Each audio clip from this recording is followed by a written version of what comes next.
तो hello hello hello guys.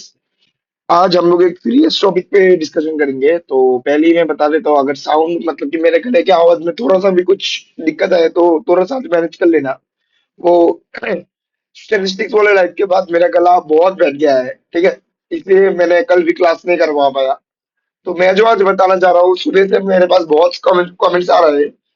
एक देवनायक भाई ने बोला है कि 6 days are remaining to qualify our exam, 0% study, syllabus cover है, क्या करूं? फिर रोहित भाई ने बताया कि can you please make a video or give me a guide here. Didn't study anything for qualifier exam, was doing graded assignment with ChatGPT, was preparing for another exam. Okay, समझ गया. Now want to qualify the exam. Is it possible now? And if possible, can you guide how to do from zero level and qualify the exam? Okay. और बहुत सारे भाइयों ने भी बोला है, ठीक है।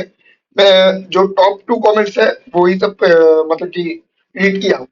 तो देखो, अभी के लिए स्ट्रेटजी क्या होगा, जो 0% स्टडी ये है, ठीक है,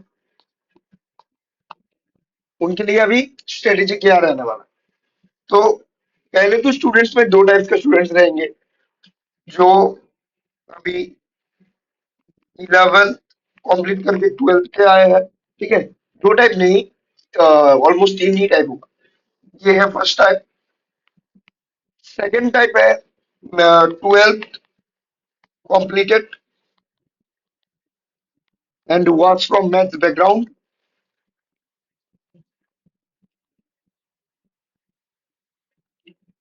और 3 नंबर टाइप जो स्टूडेंट रहेंगे वो रहेंगे 12th completed and was from non maths background, other from humanities और कॉमर्स विद मैथ्स, ठीक है। और नॉन मैथ्स बैकग्राउंड पे पीसीबी वाले भी हो सकते हैं, क्योंकि मैथ्स जो है 11th 12th में बहुत ही अलग है। जो फिजिक्स और केमिस्ट्री ऐसे बोलते हैं ना कि फिजिक्स तो हाँ ठीक है, इसमें भी फॉर्मूलेज यूज होते हैं, ऐसा नहीं है। जो पीसीबी वाले हैं वो भी नॉन मैथ्स बैकग्राउंड के अंदर ही कंसीडर होंगे, ठीक है। तो पहले हम लोग बात कर लेते हैं, सॉरी, पहले हम लोग बात कर लेते हैं 11th और 12th, जो मतलब कि 11th कंप्लीट करके ऑन गोइंग 12 स्टूडेंट्स हैं उनके लिए, ठीक है।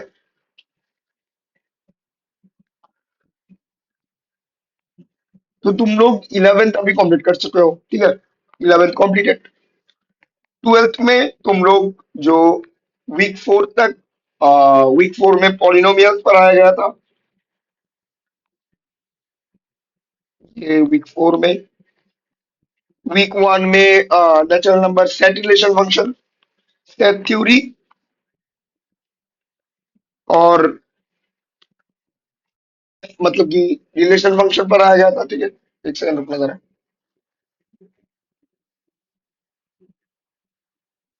हाँ, रिलेशन फंक्शन पढ़ाया गया था, ठीक है, वीक 1 में। वीक 2 में पढ़ाया गया था क्वाड्रेटिक इक्वेशन या फिर स्ट्रेट लाइन। एक सेकंड मुझे याद करने, तो स्ट्रेट लाइन शायद पढ़ाया गया था, ठीक है। स्ट्रेट लाइंस पढ़ाया गया था वीक 2 पे। और सॉरी, पॉलिनोमियल्स नहीं, क्वाड्रेटिक इक्वेशन पढ़ाया गया था वीक 3 पे, ठीक है। तो अभी 11th से जो 12th पे आए हैं, 11th पे आप लोग सेट थ्योरी ऑलरेडी पढ़ चुके होंगे। जो 11th में सीबीएसई में पढ़ाया जाता है, मैं सिर्फ सीबीएसई का बारे में जानता हूँ क्योंकि मैं खुद एक सीबीएसई का स्टूडेंट था, ठीक है। तो सीबीएसई में ऑलरेडी 11th में सेट थ्योरी पढ़ाया जा चुका है। और अभी जो लोग 12th में भी आए हो, ठीक है, वो लोग अभी तक शायद रिलेशन फंक्शन पढ़ ही चुके होंगे, क्योंकि ये वेरी फर्स्ट चैप्टर होता है 12th मैथ्स का, ठीक है। 11th में आप लोग स्ट्रेट लाइन पढ़ चुके होंगे, जो कॉनिक सेक्शन के अंदर आता है, या फिर हाँ, कॉनिक सेक्शन नहीं, कोऑर्डिनेट ज्योमेट्री के अंदर आता है 11th। क्वाड्रेटिक इक्वेशन भी 11th का ही पार्ट होता है। 10th और 11th का मिक्सचर। सिर्फ रिलेशन फंक्शन जो है वो 12th का पार्ट होता है। और मेरे ख्याल से, ये मेरा पर्सनल ओपिनियन बता रहा हूँ, मेरे ख्याल से अभी तक, क्योंकि ये जुलाई का महीना चल रहा है, अभी तक रिलेशन फंक्शन हो जाना चाहिए। रिलेशन फंक्शन, मैट्रिक्स डिटर्मिनेंट, ये सब कुछ अभी तक तो हो जाना चाहिए मेरे ख्याल से। फिर आता है पॉलिनोमियल्स। पॉलिनोमियल्स आपने 9th या 10th में ऑलरेडी पढ़ चुके होंगे, ठीक है। तो जो 11th से 12th मैथ्स वाले हैं, जो जेई का प्रिपरेशन कर रहे हैं, उन लोगों को तो ऐसा कुछ दिक्कत नहीं आना चाहिए, ठीक है। अब अगर दिक्कत आ रहा है, अब क्वेश्चन है कि अगर दिक्कत ये आ रहा है या फिर आप 11th से 12th में तो आ गए हो लेकिन नॉन मैथ्स बैकग्राउंड में हो, तो आप लोग क्वाड्रेटिक इक्वेशन कर सकते हो मेरे ख्याल से। सेट थ्योरी थोड़ा सा डिफिकल्ट लगेगा। रिलेशन फंक्शन आप लोगों को समझ में ना भी आ सकता है। स्ट्रेट लाइन आप लोग अगर एक बार फॉर्मूला फॉर्मूला अगर आप लोग सीख लो, एक बार अगर आप लोग फॉर्मूला फॉर्मूला सीख लो तो ज्यादा आसानी रह सकती है, ठीक है। और पॉलिनोमियल्स आप लोगों को आएगा, क्योंकि जो नॉन मैथ या फिर जिसको जो दिक्कत आ रहा है, जो 11th में 12th में आया है, तो आप लोग एक काम करो, क्योंकि आप लोग अभी अगर क्वालिफाई क्लियर कर लेते हो तो आप 12th पास करने के बाद डायरेक्ट एडमिशन ले सकते हो, ठीक है। और अगर आप क्वालिफायर नहीं क्लियर कर पाते हो तो एक दो शायद रीएटेम्प्ट का ऑप्शन रहता है, और फिर आप लोगों को 12th कंप्लीट करने के बाद भी एक और चांस मिलेगा। तो अभी इतना ज्यादा आप लोग लोड मत लो। अगर आप नीट का प्रिपरेशन, सॉरी, अगर आप नीट का प्रिपरेशन कर रहे हो तो वो इसको प्राइमरी देखो। अगर आप जेई का प्रिपरेशन अभी कर रहे हो तो उस प्रिपरेशन को अभी प्राइमरी देखो। अगर क्वेश्चन यहाँ से बन रहे हैं तो गुड एंड फाइन, ठीक है ना। अगर नहीं बन रहे तो अभी ज्यादा लोड मत लेना, ठीक है। अभी ज्यादा लोड मत लेना, हो जाएगा। और अगर, ठीक है, ये तो हो गया 11th और 12th का बात। अगर आप 12th में हो, ठीक है, और मैथ्स है, मतलब कि मैथ्स बैकग्राउंड से 12th पास किए हो आप, तो कुछ नहीं बना अभी तक, क्योंकि बहुत लोग शायद बिजी था रोहित भाई की तरह, जो दूसरे एंट्रेंस का प्रिपरेशन कर रहा था, ठीक है ना।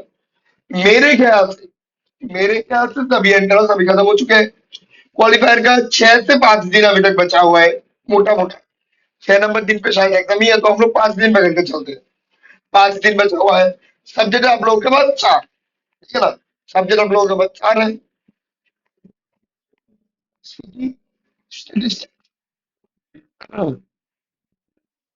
इंग्लिश और मैथमेटिक्स। मैथमेटिक्स आप लोगों को आईआईटीएम वाला जो लेवल है ना, आईआईटीएम वाला लेवल मैथमेटिक्स आप लोगों को आसान लगेगा, क्योंकि मैंने भी पढ़ाई की है, ठीक है ना। मैं भी पढ़ रहा हूँ इसी कोर्स पे, तो मुझे इक्विवेलेंट टू बोर्ड लेवल लगा, ठीक है ना। इंग्लिश आप लोगों को आ जाएगा, ठीक है ना। इंग्लिश में एक रिसोर्सेज वाला वीडियो भी दे चुका हूँ चैनल पे, जो रिसेंट वीडियो ही है, तो आप लोग वो कंसिडर कर सकते हो इंग्लिश वीक 1 टू वीक 4 का रिसोर्सेज के लिए। स्टैटिस्टिक्स में वीक 1 और 2 निहायत ही आसान है, निहायत ही आसान है। मैं मतलब कि एज ए टीचर ये बताना नहीं चाहिए, लेकिन वीक 1 से वीक 2 आप लोग ऑलरेडी पढ़ चुके होंगे क्लास 11th में। वीक 3 का जो भी है, मीडियन, मोड, मीन, ये सब भी आप लोग पढ़ चुके होंगे। सिर्फ इसमें हम लोग मतलब कि वो वाला पढ़ते थे, normal median, normal mode, normal mean. इनमें अभी दो टाइप्स का क्लासिफिकेशन हो जाएगा, sample mean, sample median, sample mode, और एक पॉपुलेशन। इसको अगर आप लोगों को विस्तार में जानना है तो मैंने फुल वीक 1 से लेके वीक 4 तक, ठीक है, वीक 1 से लेके वीक 4 तक हर एक वीक का वन शॉट अपलोड किया गया है स्टेटिस्टिक्स का, वो देख सकते हो। मैंने स्टेटिस्टिक्स का एक 6 घंटे का लाइव क्लास लिया था, जिस क्लास के बदौलत ही मेरे आज गला का ये हाल है, ठीक है ना। तो हाँ, चलता है ये सब। तो वो वाला आप लोग कंसिडर कर सकते हो। अगर आप लोगों को शॉर्ट में करना है, सिर्फ टॉपिक से समझना है, ठीक है ना, तो आप लोग मेरा वीक 1 से लेकर वीक 4 जो डेडिकेटेड वन शॉट है, शायद आधा घंटा 40 मिनट या फिर 1 घंटे का, ठीक है, पर वीडियो, तो वो आप कंसिडर इजीली कर सकते हो। तो इसमें जो नया टर्म्स आएगा वो आएगा relative frequency, row relative frequency, column relative frequency, फिर परसेंटाइल, IQR, ठीक है ना। और क्या आता है, कोवेरियंस, फिर कोरिलेशन, और आएगा, एक सेकंड मुझे याद करने दो, RPP, ठीक है ना। ये जो चीज मैंने बताया अभी ये सब नया टर्म है। परसेंटाइल बहुत क्लियर लगेगा आप लोगों को। अगर परसेंटाइल आप लोग पढ़ लेते हो, ठीक है ना, अगर परसेंटाइल पढ़ लेते हो तो परसेंटाइल और IQR रिलेटिव टर्म है। और डिवीजन, स्टैंडर्ड डिवीजन ऑलरेडी आप लोग 11th में पढ़ चुके हो स्टैटिस्टिक्स में, तो आप लोगों को ज्यादा दिक्कत नहीं आना चाहिए। हाँ जी। तो मैं जो बता रहा था कि स्टैटिस्टिक्स आप लोगों को आसान लग सकता है, मेन बात आती है कॉम्प्यूटेशनल थिंकिंग का। कॉम्प्यूटेशनल थिंकिंग का एक भी वीडियो मैंने अभी तक अपलोड नहीं किया। 10 तारीख को मैं इसका पूरा रिवीजन करके लाइव करवाऊंगा, ठीक है ना। मैं पूरा रिवीजन करके मैं 10 तारीख को लाइव आऊंगा, जिसमें मैं क्वेश्चन, फिर एक सेकंड, वन शॉट पूरा कंप्लीट करूंगा, चाहे 10 घंटा ही क्यों ना लगे, ठीक है ना। क्योंकि सिटी का मैंने एक भी चीज अभी तक अपलोड नहीं किया। I am sorry for that, क्योंकि मैं खुद एक दूसरा एंट्रेंस का तैयारी कर रहा था, लेकिन मैंने साइड बाय साइड IITM को भी कंटिन्यू रखा। मैं जिस लेवल पे हूँ, ठीक है ना, मैं तो अभी क्वालिफाइड लेवल पे नहीं हूँ, मैं क्वालिफाइड लेवल 1 साल पहले ही मैंने निकाल चुका हूँ, ठीक है। तो मैं खुद एक दूसरा एंट्रेंस का प्रिपरेशन कर रहा था, फिर वीडियोस, फिर वो, तो इस कारण से मेरा सीटी जो है अपलोड करना वो छूट गया। तो अभी आप लोग क्या कर सकते हो, अभी आप लोग कर सकते हो कि IITM का लेक्चर अभी आप लोग एक भी नहीं पकड़ा, ठीक है ना, एक भी नहीं देखा, तो अभी के लिए मत देखो। सिर्फ 5 दिन में इतना सारा वास्ट लेक्चर आप लोग खत्म नहीं कर पाओगे। आप लोग अभी अभी के लिए वन शॉट से ट्राई करो, ठीक है। वन शॉट से सिलेबस कंप्लीट करो, और IITM के पोर्टल पे जो भी एक्टिविटी क्वेश्चंस, प्रैक्टिस असाइनमेंट्स, क्योंकि ग्रेडेड असाइनमेंट बहुत लोगों ने जो डेडलाइन के चक्कर में करके रखा होगा, तो प्रैक्टिस असाइनमेंट्स और एक्टिविटी क्वेश्चंस, ये सब आप लोग ट्राई करो, ठीक है। ये सब अगर बन रहे हैं तो वेल एंड गुड। आप लोगों का मतलब क्वालिफाई निकालने का जो प्रोबेबिलिटी है वो 60% के ऊपर चला जाता है, ठीक है ना। तो ये बन रहे हैं तो ठीक है। वन शॉट आप मेरे वन शॉट पे कर सकते हो, चारों सब्जेक्ट का, जिसमें अभी तक तो सीटी नहीं है, लेकिन सीटी मैं लाइव करवा दूंगा 10 तारीख को। तो सीटी के लिए अभी एक ब्रीफ आइडिया के लिए, ठीक है ना, और आप लोग अगर टेस्ट फील हो रहा है तो आप लोग यूट्यूब में बतेरे लेक्चर करे हुए हैं सीटी का, वहां से आप लोग देख सकते हो। और बाकी 3 सब्जेक्ट का मेरे लेक्चर्स आप लोग ट्राई कर सकते हो, अगर समझ में आता है तो गुड, वरना आप दूसरे कोई क्रिएटर का भी देख सकते हो, जिससे भी आप लोग समझ में आए। ऐसा नहीं है कि आप मेरी ही लेक्चर देखो, मैं ऐसा नहीं बताऊंगा कि मेरी ही लेक्चर बेस्ट है, ठीक है। आप लोग अगर XYZ बंदा किसी से भी आप लोग समझ में आता है, बस पढ़ लो अभी। हाथ में पकड़ के चलोगे, 5 दिन है, 5 दिन एक भी दिन वेस्ट नहीं करो। कुछ नहीं पढ़ा है तो दिन में बस पढ़ते रहो, अभी के लिए बस पढ़ते रहो, वन शॉट से लेक्चर कंप्लीट करो और क्वेश्चन प्रैक्टिस करते रहो। क्योंकि थ्योरी आप इतना जल्दी ग्रैस्प करना चाहोगे तो कुछ थ्योरी ग्रैस्प होगा, कुछ थ्योरी भूल जाओगे। थ्योरी रिटेन रिटेन कहाँ से होगा, रिटेन होगा कि उससे क्वेश्चन प्रैक्टिस, आप लोग क्वेश्चन प्रैक्टिस करो, ठीक है ना। वो आप लोग कर सकते हो। और जो नॉन मैथ्स वाले हैं,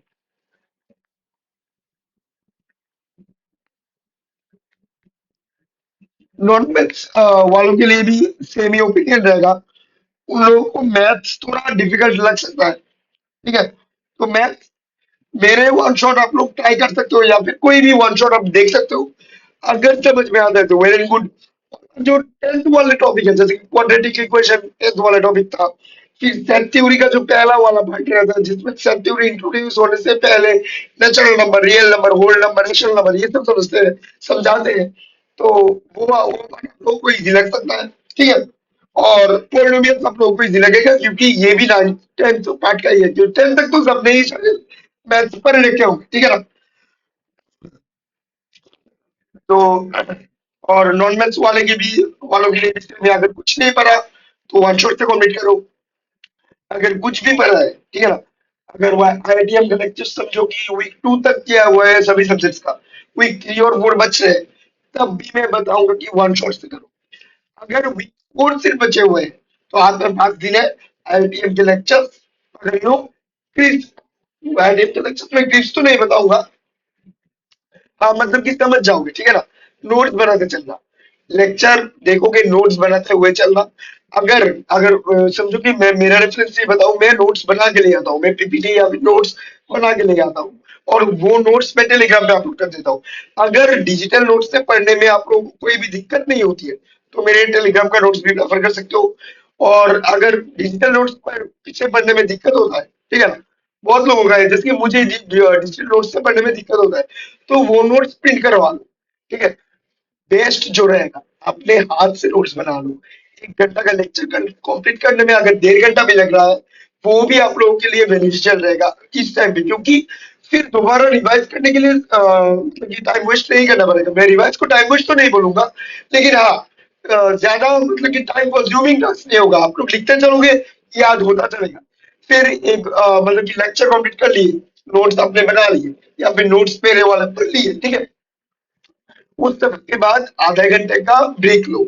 आधे घंटे का ब्रेक लेके जो सब्जेक्ट आप लोगों ने कंप्लीट किया है, उस सब्जेक्ट का एक्टिविटी क्वेश्चन प्रैक्टिस असाइनमेंट ये सब पकड़ो, उनको सॉल्व करते रहो। देखोगे कितना सॉल्व हो रहा है कितना नहीं।